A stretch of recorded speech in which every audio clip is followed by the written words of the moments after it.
So what's up sa mga kahombre ko dyan? Makagago, what's up man na naman nga pala to. At syempre mga kahombre ko, alam nyo na, today is the day kung saan finally atin ang matutunghayan ang the biggest Frank Miano version 2. He is back, baby. He's back in our lives. Maybe this time. So nagbabalik na po si Franklin Miano. The biggest motivational bobo sa balak ng Pilipinas. The guy with a condo. The insensitive guy. The golden clown. Zach Alvis, palakpakan sa mukha ang putang inang yan.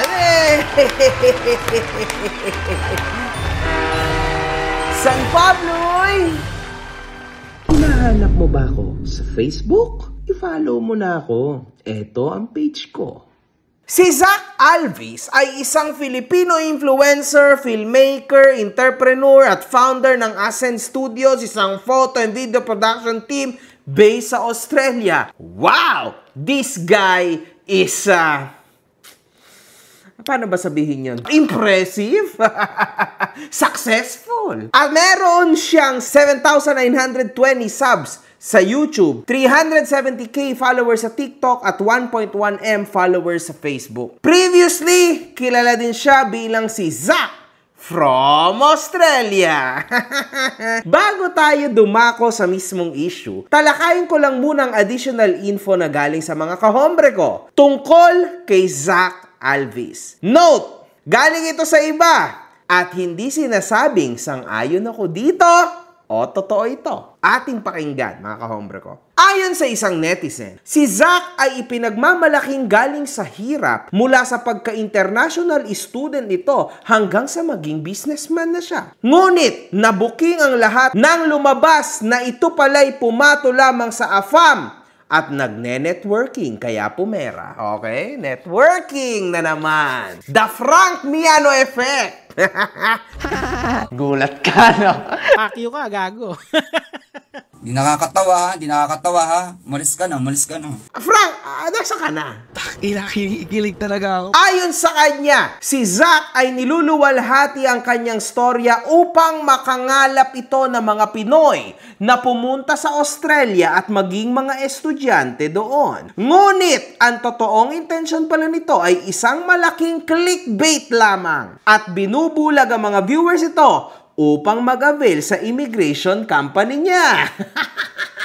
Ewan ko, man. If this is real, then wow. If this is not real, then no, not good, man. Everything has a risk eh. Pagdating dito, mga walang trabaho.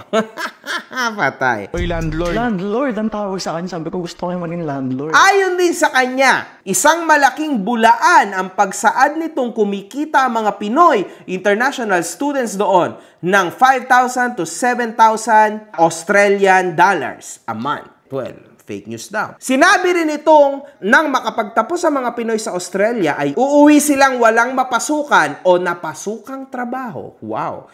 Magbabayad ako ng kuryente.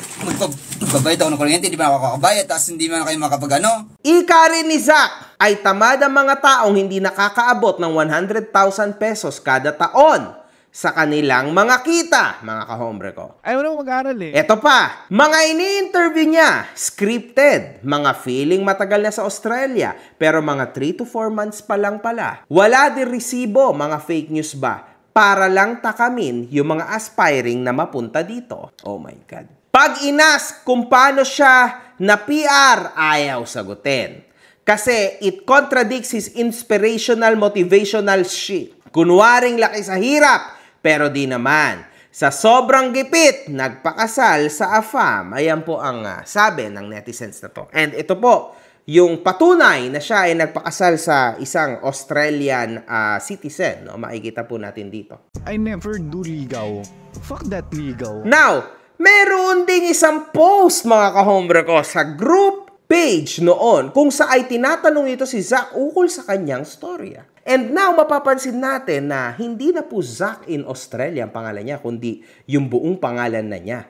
Bakit niya binago ang pangalan niya sa social media? Well, hindi natin alam. Pakiklaro lang, Zack in Australia. Dami mo kasing followers na international students and was inspired daw sa story mo. And some nagbabalak pa lang to apply at pinalakas mo daw ang loob nila to follow their dreams. Kaya gora na sila sa Australia. Timeline, 2014, start of your course. Sabi mo, you moved to Sydney as an international student noong 2014. After months of doing odd jobs, nakahanap ka ng trabaho as photographer. 2016, course completion na siguro since usually naman 2 years ang postgrad sa Australia. Nagkajowa ka ng puti dito. 2019, tapos na dapat dito ang 485 days visa mo. Pero di ka pa PR kasi as you said, ina-applyan ka pa lang ng work sponsorship. So ano ang visa mo dito, Zack? Pakishare naman para ma-inspire ako.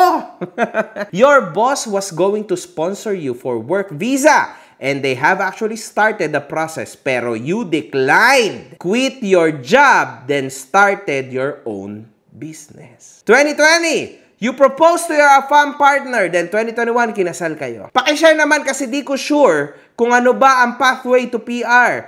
Pursuko na ba ang International Student Business Work Sponsorship or AFAM? Ni-skip mo kasi story mo eh. Hey!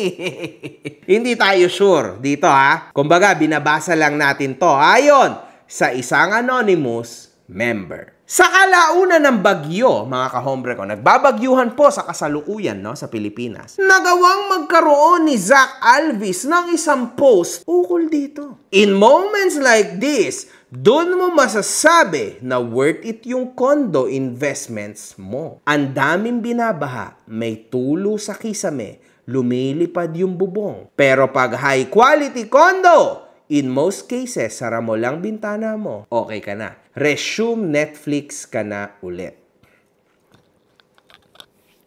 Nakakainis. Dahil dito, nakatanggap po si Zack ng mga samot-saring pambabatiko sa mga netizens. Imagine the people who are in a difficult situation right now. Tapos mababasa nila ito. Wow! Ito medal for being so appreciative and grateful while people are dying. Antindi, touch some grass, Aussie boy. Insensitive and poorly timed. While many are trapped in flooded homes, dealing with leaking roofs or have lost everything to the storm, this kind of post feels out of touch. Yes, it's great to be safe and dry, but now is not the time to flaunt privilege.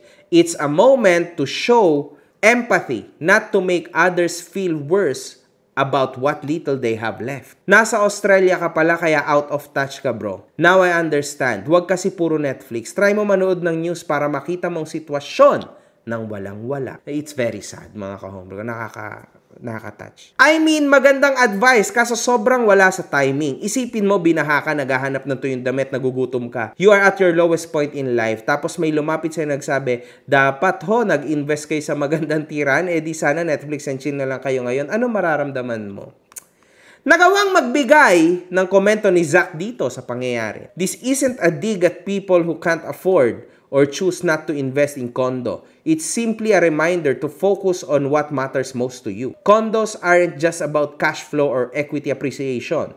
They also offer safety and peace of mind for many. Stay safe and be blessed, everyone. Mali ito, mga kahombre ko, para sa akin. Kasi tama naman yung mga tao, no? This is a very, very wrong timing para mag-flex. This guy flexed his condo habang ang ibang mga tao walang makain. Habang ang ibang tao, kawawa naman, wala nang bubong yung iba, di ba? Sobrang hirap na sitwasyon, basang-basa sila, may mga anak pa sila, nabaha hanggang tuhod, hanggang dibdib. And then this guy just flaunts his richness. He's being perfect, kumbaga sa pag-invest ng kanyang pera sa mga kondo. Ngayon man, ang layo naman and very, very stupid of you, Zack, na ilabas mo yung ganitong statement habang naghihirap ang mga tao sa labas. Tama si attorney kasi kung papanuurin mo, kung manunod ka ng news, baka kainin mo tong pinagsasabi mo. Kasi sobrang ob-ob ng timing mo at sobrang ob-ob mo para magsabi ng ganitong klaseng statement sa mga tao dito sa Pilipinas. Alam mo ba kung gaano kahirap ang sitwasyon dito ngayon? Ang daming walang trabaho, ang daming mga walang pasok ngayon sa mga araw na to. Ibig sabihin, may mga tao pong hindi kakain sa mga araw na ito. At the same time, mga kahombre ko, wala na nga trabaho as of now. Ang isa pang masaklap dito, mga kahombre ko, hindi rin sila safe or tuyo man lang sa kanilang bahay. Nagtutuluan ang tubig, karamihan hindi makakakain tonight. Karamihan din, mga kahombre ko, walang tutulugan na maayos na tuyo man lang. Damit man lang, brief man lang na tuyo, wala. Marami pa dyan na nasiraan ng gamit. Alam niyo yun, dahil talagang inanod ng tubig or nabaha ng malala. Mga sasakyan na nasira. Guys, this is very stupid of this guy. Para sabihin to, nakaka-trigger siya ng galit. Totoo to, mga kahombre ko. Before you say that this post is insensitive or bad timing, I just want to remind you that sometimes we only truly appreciate something once it's taken away from us. We often realize the value of things when we're in the middle of life's challenges. Sanay kasi tayo sa mindset na tsaka ako naiisipin yan pag nandyan na yung problema. When life is comfortable, it's easy to celebrate. But the truth is, many people aren't preparing for the worst while things are going well. I understand this post might not sit well with everyone, and that's okay. But for others, it could be an eye-opener because while emotions and sympathies are valid, they don't always solve real-life problems. Sometimes we have to be realistic and practical too. I-stop mo na tong pag-i-English mo, boy. Wala namang kakwenta-kwenta yung pinagsasabi mo. At the end of the day, insensitive ka pa rin. Naintindihan mo? Yun lang naman yun eh. Paano mo masasabi na yung mga tao, pag komportable, hindi nila iniisip yung pwede nilang gawing better sa mga life nila? Hindi mo ba alam yung tinatawag na problema? Hindi mo rin ba alam na napaka-insensitive mo talaga? Pinatunayan mo na naman dun sa status mo plus nag-comment ka pa. Nag-comment ka na naman. Pinatunayan mo na sobrang insensitive mo. Bakit ka mo? Iba-iba ang problema ng mga tao. Hindi naman lahat tulad mo. Mas maraming tao ang naghihirap sa Pilipinas. Kaya dapat sensitive enough ka to understand that. Sasabihin mo na pwedeng pag-chill, pag walang problema, dun yung isolve yung sitwasyon nyo, tama? Paano mangyayari yon? Pag comfortable, may mga tao po, mas karamihan dito sa Pilipinas, no? Pag comfortable, nakakakain lang sila ng sapat. Kasi ang dami dito, Mr. Zack, na isang kahig, isang tuka. Naintindihan mo ba yung point na yon? Kaya hindi ito yung right time to brag things na meron ka na wala yung iba. Yun lang yung point doon. Kasi it's very wrong na ipurga mo sa tao kung anong meron ka habang nagsasuffer ang karamihan sa Pilipinas. This is very stupid, mga kahombre ko. Sa totoo lang, Paanong eye-opener to? Ha? Alam mo, Zack, kung ako sa'yo, wag na yung eye-opener na yan Pumunta ka dito, tumulong ka. Please, tulungan niyo ako. Iyan ang magiging eye-opener sa'yo. Makikita mo kung bakit hindi mo dapat sinasabi ang mga ganyang ka-insensitibong mga salita. Baka mamaya pag nakita mo ng totoo, kung anong kalagayan ng ating mga kababayan, baka talagang magngalngal ka. Ako kasi, mga kahombre ko, hindi ko na yan bina-vlog or pinopost, pero tumutulong din ako, no? Lalo na sa mga nabagyuhan, nabahaan, no? Wala akong video dyan, pero napunta ako, no? May mga times na pumupunta ako, lalo na noon, no? Nakakaawa mga tao, mga kahombre ko. Kaya feel ko yung emotions, no? Na na-trigger ng tao na to. Ewan ko kung for the clout niya to ginagawa. Pero kung for the clout to, man, crazy. Sobrang wala mong puso dito. Sa ngayon, ay iniiwasan na lamang ni Zack ang issue at bumalik sa kanyang pag-post ng iba't ibang motivational at financial advices. Nagbubulag-bulagan sa issue sa current post. Ganyan ang mga galawan pag nabash ka dahil sa pagiging sensitive mo, post ng post para matakpan. Pero wag na wag i-acknowledge na mali ka. Ma-pride ka Ikaw lagi tama. Tapos i-flex mo pa na dahil sa'yo, di siya nag-give up. Astig ka, bro. Feeling.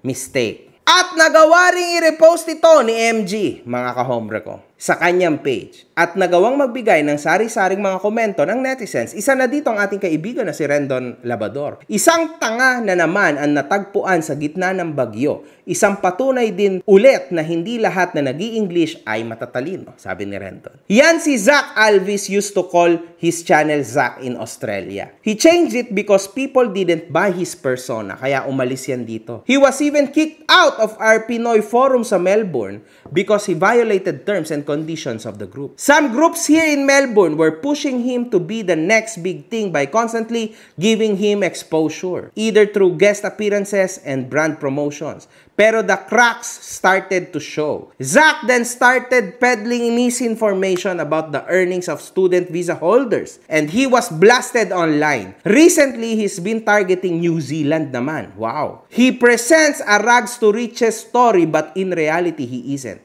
He married an Australian citizen to gain residency, so it's not all hard work. Time to call out the BS of people like this. Tone deaf and humble bragging has no place in society. So, ano ba masasabi ko dito mga kahombre ko? Ito po ay complete kaasbagan, kayabangan, no? Isang Pilipino na nakalimot sa kanyang roots porket nakaalis na ng bansa.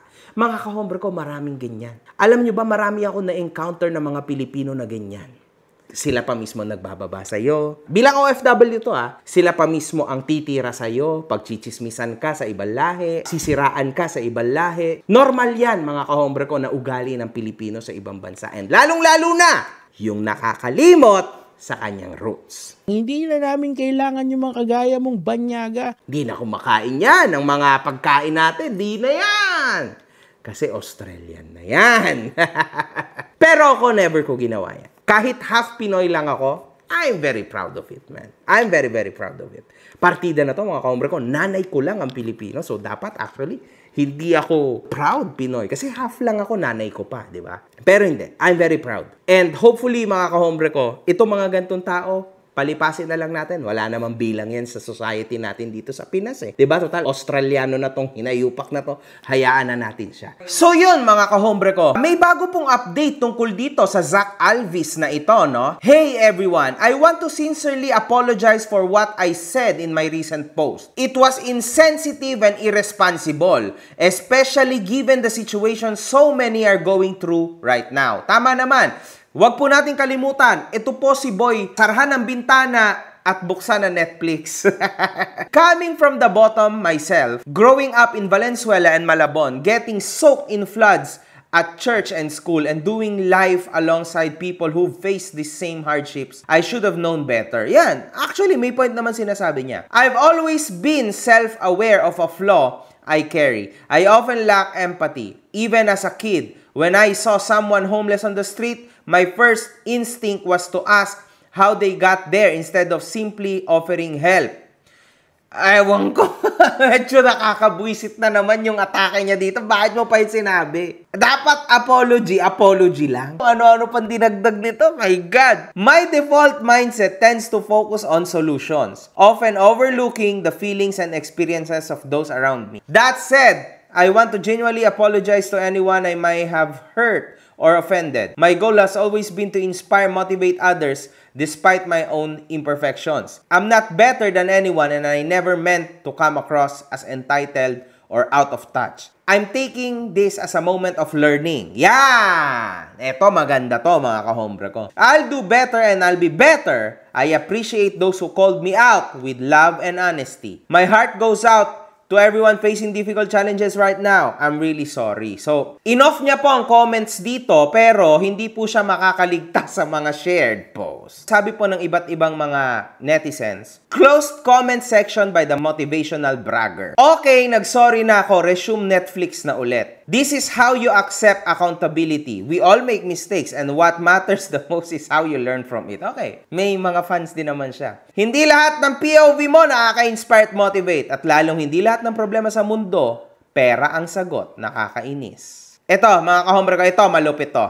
Your post was up for almost 10 hours. You milked the clout before apologizing. Hypocrite. From rags to riches na naman ang atake just to make it seem inspirational and motivational. Isara mo na ulit bintana mo, then resume Netflix ka na lang. Hindi maganda to mga kahombre ko, sa totoo lang. Itong ginawa niya na excuse, akala niya maliligtasan niya na to at maiibsan niya na ang kanyang ginawang kalokohan. Lalo na't motivational speaker pa naman siya. Ano ba sa tingin nyo? Absuelto na ba siya or hindi? Tayo ay magtulong-tulungan at meron pong hinaharap tayo na napakarami pang bagyo na paparating. Alis.